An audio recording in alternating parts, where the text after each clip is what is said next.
conference hall at the Nigerian Stock Exchange was filled to the brim last Friday on the International Women's Day. So it was the day to give the entire stock market to the women who are making headlines, not just in the financial market, but all over in technology, in different areas of endeavor. So it's the day the world looks to bridge the gender gap and bring more equality to women who are described as the new investment assets. So the question is, if you're investing in women, if you're not as a corporate organization, then you may get some knocks, as it were. You're lagging behind. So let's take a quick look at what some of the rich presentations we had at the Nigerian Stock Exchange, which is described, the stock market as the center of capitalism. Chinua Adeyawe is the Executive Director in charge of regulation at the Nigerian Stock Exchange. And of course, she stood in there for the CEO of the Nigerian Stock Exchange. She's on the Council of the Exchange. And this was what she had to say on the International Women's Day 2019 at the NSE. Take a listen.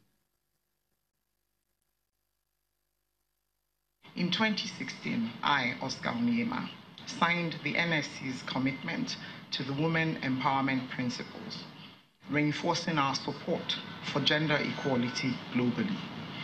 The Women Empowerment Principles are a set of 7 principles that offer guidance to businesses on how to empower women in the workplace, marketplace, and community, and to advance Sustainable Development Goal number 5 and other gender-specific targets across the Sustainable Development Goals. NSC's gender-focused initiatives are all in line with the WEPs. For Principle 1, which concerns establishing high-level corporate leadership for gender equality, we have improved the representation of women on our council by 27%. Women representation on Executive Management Committee is at 20%. Women constitute 17.3% for senior management positions. The exchange has a ratio of 1 to 2 for female to male employees.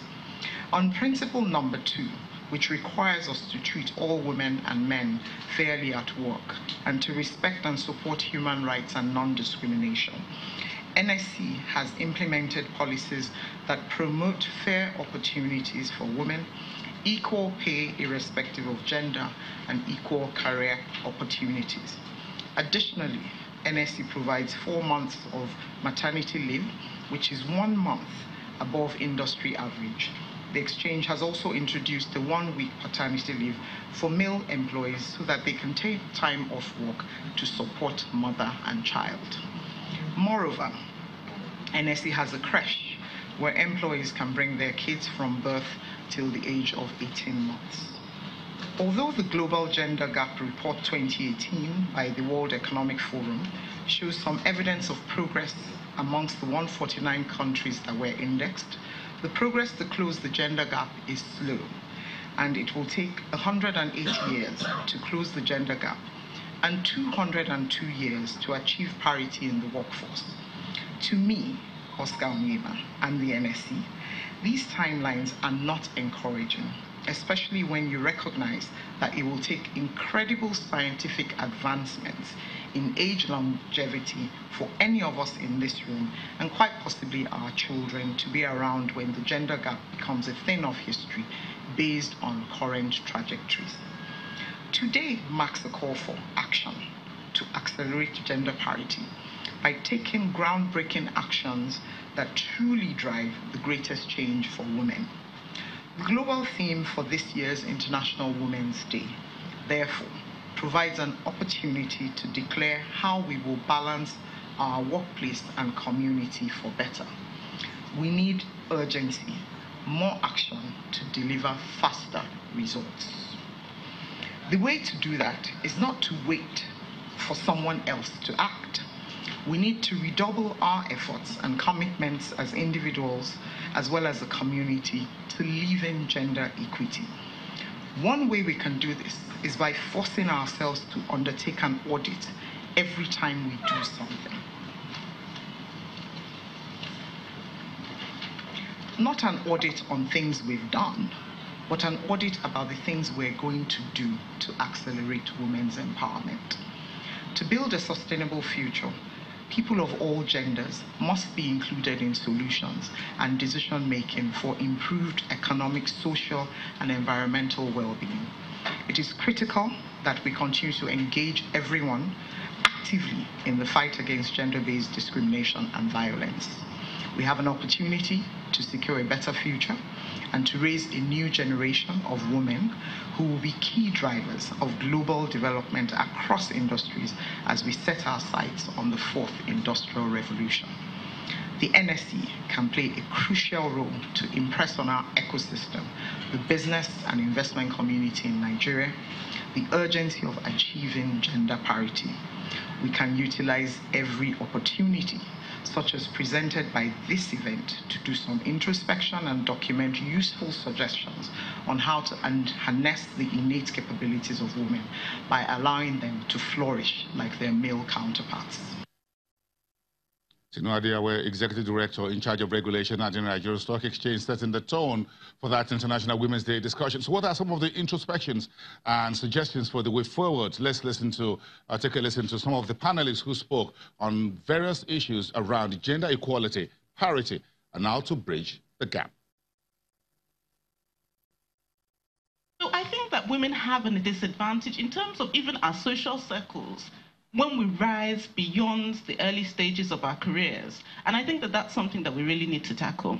And I realized that in order to have that systemic nationwide change, in order to affect 25 million women, in order to affect 30 million women, I think the key actually lies in what MASN said earlier. We need more female leaders. We need more females that can open doors for other women.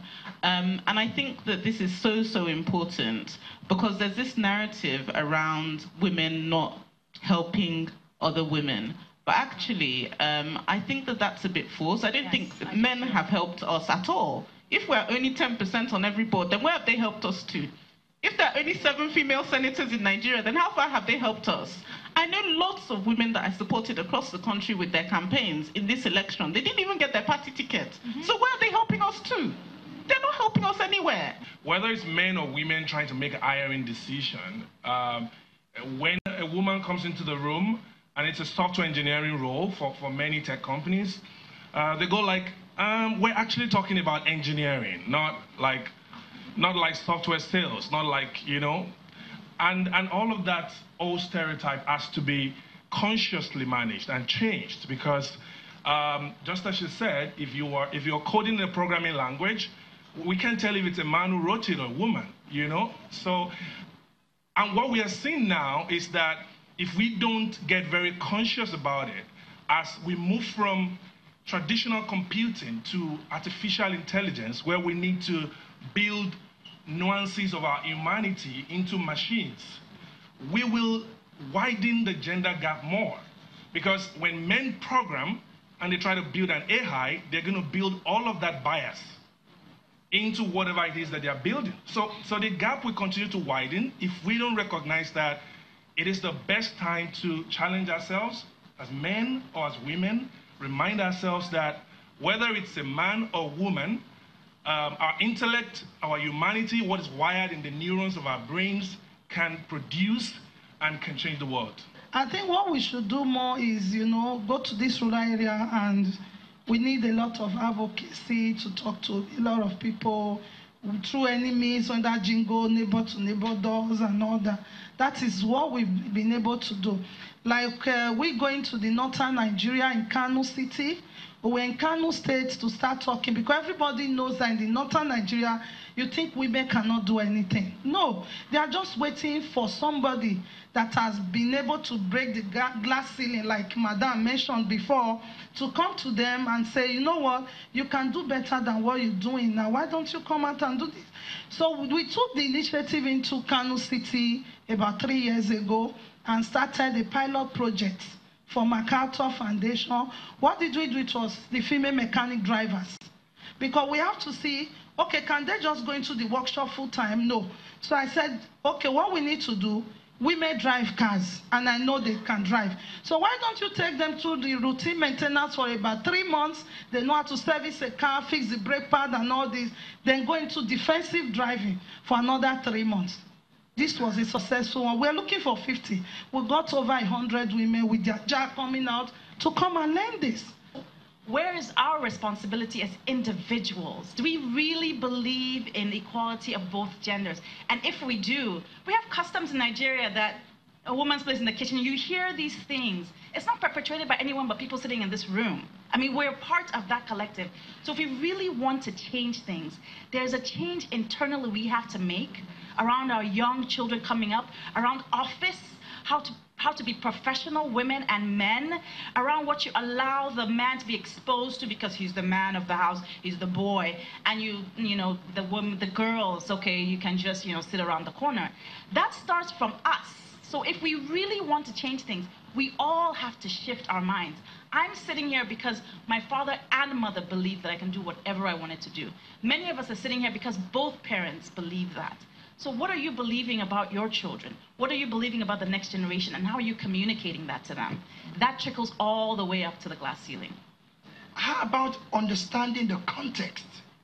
That because for so long we've been built this way and we're trying to change it, then so going forward, mothers, you need to balance it with the girls.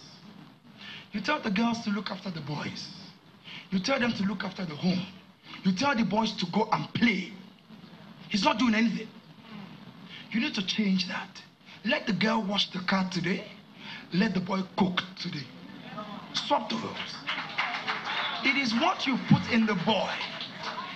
That's what will determine how we will engage the girls in primary school, in secondary school, in the university, the way he will toast her on the street, and the way he will see her in the boardroom. If you've told a boy for 26 years that the girl belongs in the kitchen, when she wants to climb up, you say, no, nip it in the bud. That girl cannot sit with us. If the father, the men in this room, have created that aura of God around themselves, and your son sees how you treat your wife, he will do the same. He might hate it. Probably if he sees a psychologist, he will deal with it. If he doesn't, he will do the exact same thing. It's an abusive cycle. It never breaks unless you do something to step out. The world decided to do something to bridge what you call gender inequality.